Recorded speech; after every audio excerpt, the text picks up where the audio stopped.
Благодарам, колега Мисовски, на репликата.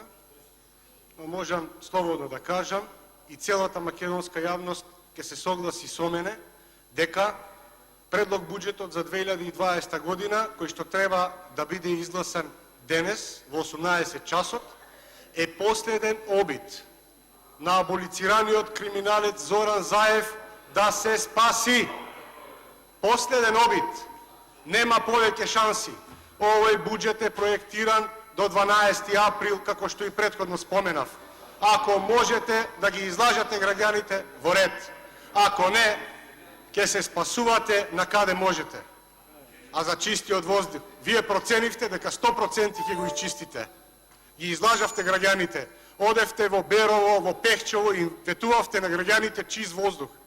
Секој нормален граѓанин тогаш се прашуваше каде се наоѓаат овие луѓе, што зборуваат. За жал, во целост не успеавте да ги излажате, но овој пат граѓаните врз основа на тие лаги дебело ќе ве казнат.